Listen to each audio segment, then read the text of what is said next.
Hello! All right, everyone, you well?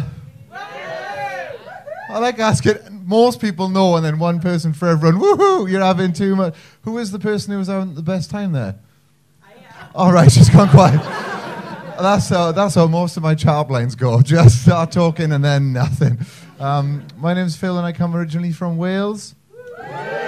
Oh, so that's a better response than when I asked how you're doing. Has anyone ever been to Wales? Yeah. Right, there's the real enthusiasm. Yeah, no, actually it was shit.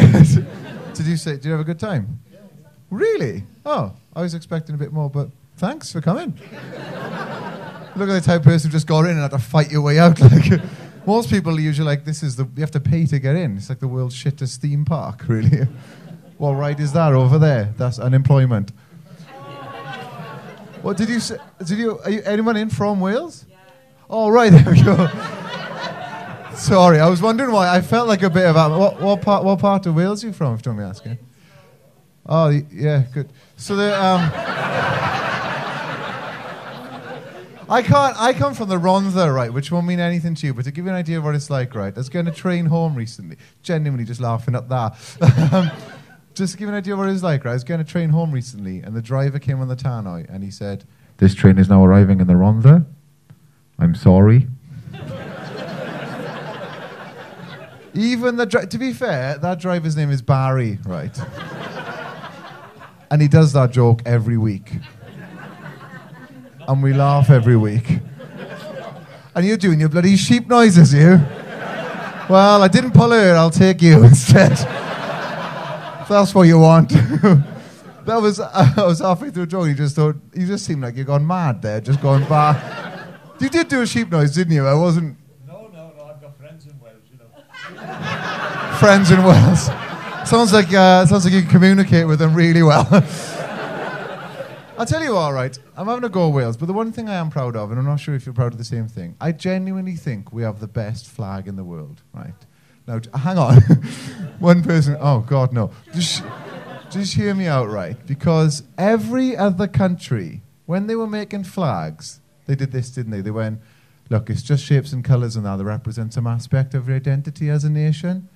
And Wales went, yeah, got you, yeah. Massive dragon. And everyone went, that's not really what we're going for. Can you pick a shape? And we were like, we've picked a shape.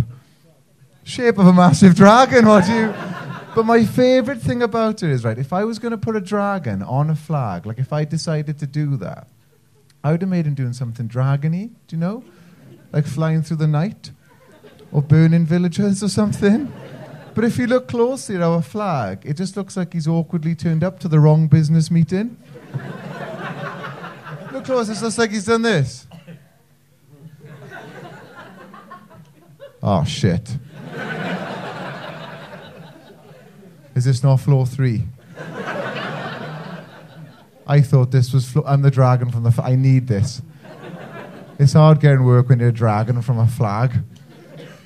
Yeah, I don't want to be a one-trick pony either. Or as I say, a one-trick dragon. Yeah. There's no end to this joke, by the way. It's just this now for 10 minutes. One of the other problems coming from Wales, I don't know if you get it, is coming from Flint. When people who aren't from Wales hear your accent, they like to do an impression of it. I imagine you get that, actually. If you go further south, people like to do... But the problem is with Welsh accent, if someone tries to do your accent and they aren't from Wales, they'll usually do something that's offensive to both Welsh and Jamaican people. You get people coming up to you and it's like they've caught you. They go, I've gone. Oh, here we go. All right there, but... Is this it? Is this any good? And I'm stood there thinking, I'm pretty sure you've just committed a hate crime. I don't know. Because you wouldn't do it, would you? You wouldn't go up to a Chinese person. Would you? And go, all right there, but how's it going? So that'd just be weird. That joke was a test, by the way, and well done for not laughing. The apparent racism. Some of you are like, oh, he's going to do it. No, but I don't know. I do feel like, though, this job holds you back in the job market. Do you know what I mean? For instance, like, I could never be an astronaut. A few of you looking at me going, there's a lot of problems there, Phil. It's not just the accent. And don't get me wrong, I'm proud of this accent. It's great for singing and threatening people. It's amazing. But it holds you. Do you have a proper job, if you don't mind me asking? What is it? A what? A dog? A dog groomer. Better than a sheep groomer. So, I said proper job. Sorry, I was just being a dick. In Wales, that's a proper a proper job. She's going, oh yeah, get in the car there, little doggy. Oh, grooming, like I got you. So, the only other Welsh person in it, I'm just being a dick. Oh yeah, and what about you? Other Welsh person, anything good? No? You don't want to say? She's already, I mean, dog groomer. I don't have a proper job. You must... Your assistant. There's dog groomer and assistant dog groomer. The Welsh pride there. Anyone need a dog groomed? Have you? What's the name of your dog grooming service?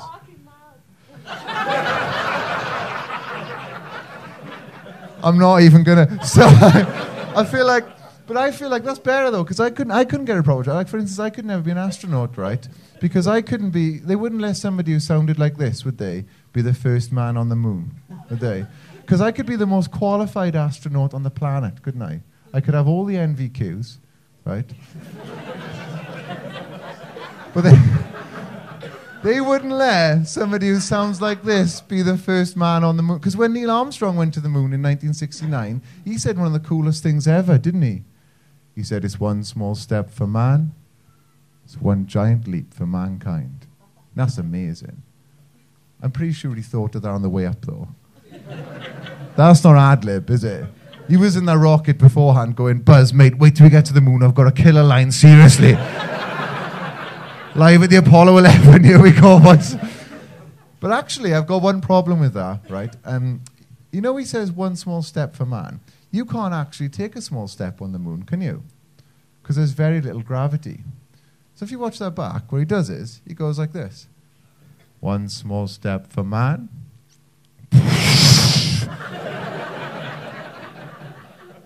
Ah, shit. Buzz, I've broken the world record for the long jump. I said that small step thing 50 yards ago. But that's better than what you'd get if somebody from Wales went to the moon. It wouldn't have been anywhere near as cool. It'd just be a guy up there going like this.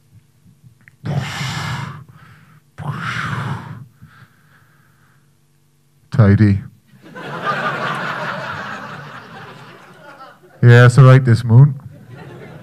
It's not great, but it's not bad. Should have brought a better jacket.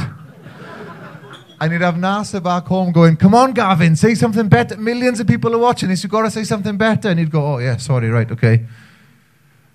Oh, I think I can see my nan's house from here. Oh, no, that's China. That's just... I'm always making that mistake. Costs me a lot in bus fare. But I think... Why don't we learn while we laugh, right? Because I found something out recently that I find fascinating. The Apollo 11 spacecraft was invented in the year 1960. Does anyone here know what other thing was invented in that same year? That's right, the Etch-A-Sketch. Which is interesting, isn't it? Because that means that two groups of people had two very different levels of ambition there, didn't they? Like, what have you been up to this year? Oh, I'm really glad you asked, actually. We managed to facilitate and engineer a rocket capable of taking man from the Earth's atmosphere to the moon, retrieving data and landing safely in the Pacific Ocean in quite an impressive time period. What about you? What have you been up to this year? Well, do you know drawing? Yes.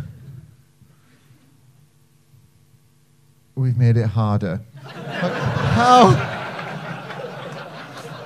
The same year. How is that? I love that you clapped for that Etch-A-Sketch joke and everyone's like, not quite, but I love it that you're that on board with it.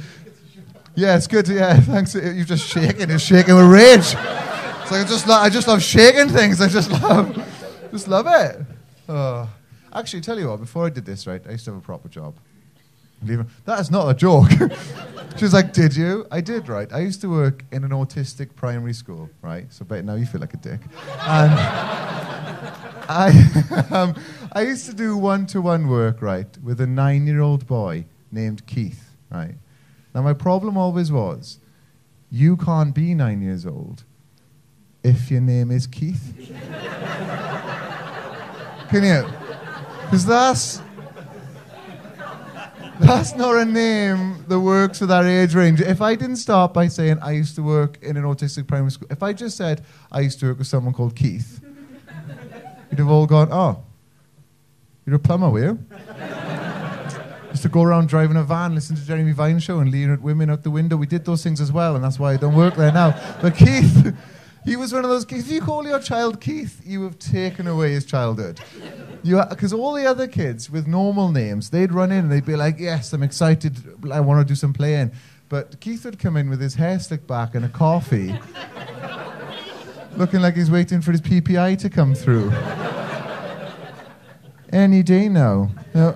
And I used to have like a grown-up awkward silence with this boy. So you know the sort of awkward silence you get if you work with someone and you don't really get along with them, but you have to try and get on with them. Do you know what I'm talking about? But you know, and you'll go into the office and these conversations will happen and it's awful. You'll go in, it'll be you and them, and they'll go, all right? And they'll go, all right, thanks. And you'll go, it's getting cold. Yeah. And they'll go, it is quite cold, yeah. And then you'll go,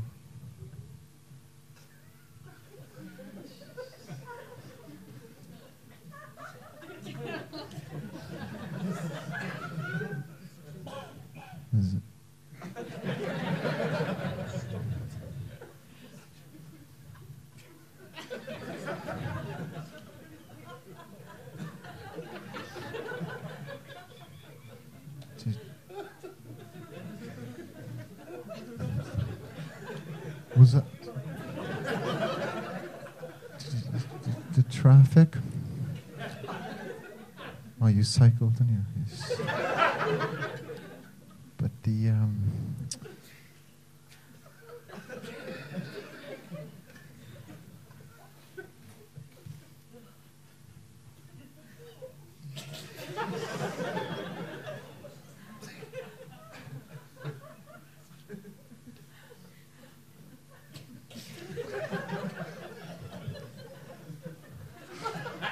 But it's not as cold as yesterday. No, it's not as cold as yesterday.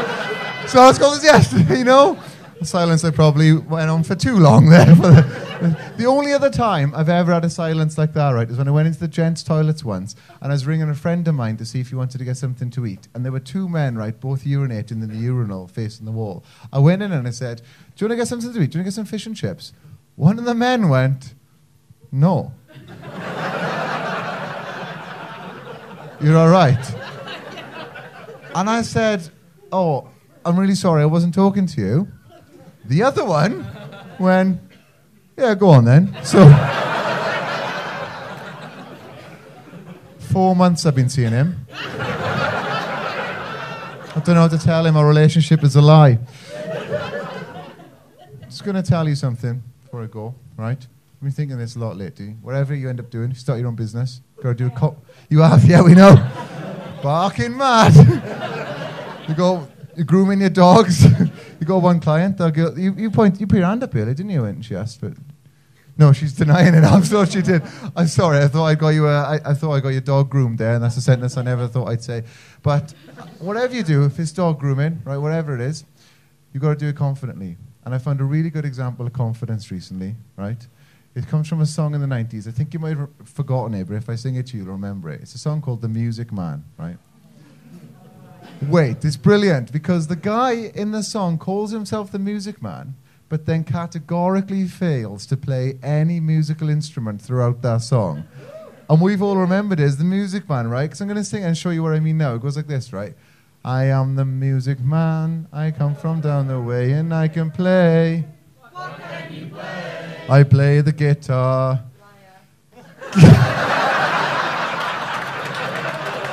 Thank you.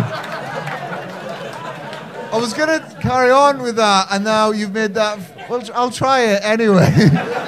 That's my point, yeah. Because I play the guitar, and then he's just guitar, guitar, guitar, oh, guitar, oh. And I'm stood there thinking what you were thinking, just, yeah. But can you actually play the guitar, though? Because that's not even plugged in. I need to know you can... You're supposed to be doing my wedding next week. Please tell me you can play. What else can you play? Seriously, what can you play? The trombone? Umpa, umpa, umpa. It's not the same. You wouldn't want that. Imagine you paid to go in, right, to see a band, and you went to see Dire Straits, and the guy had filled in on guitar, and Dire Straits was there going, "With the sultans of swing, take it away," and he was just like, "Guitar solo." It's mad. He just says he can do it, and we've all believed it. But I think with that job it works, actually, but you don't want to do that attitude with anything, though, do you? You wouldn't want somebody to just say they can do a thing, and you find out at the last minute, right, that they can't do that thing. For instance, you wouldn't want to be on a flight somewhere, would you? And the pilot comes on the tannoy and goes, "Ding dong, this is your captain speaking for EasyJet flight number EZY624. I am the pilot man. And I can fly a plane. What can I fly?" And you're there like, "A plane." "What can I fly?" "Please be a plane." "I fly the aeroplane." "Thank God." Aeroplane. And the plane comes down from the sky. And the oxygen masks come down, and the food cart runs. And one guy tries to ring his wife one last time to tell her he loves her, but she doesn't pick up because they've had an argument and she wants him to learn a lesson. Oh boy. And then later, she'll get the guiltiest voicemail she's ever had. And it'll just be the soundtrack, "Sandra, I'm so sorry, I love you so, so much." In the background, aeroplane. Some of you are probably thinking, bloody hell, that's a risky way to finish a comedy set, Phil. Jokes about planes going down. Let me tell you this, right? Statistically, flying is still the safest way to joke. So, I've been Phil Cooper. You've been barking mad. Thank you very much.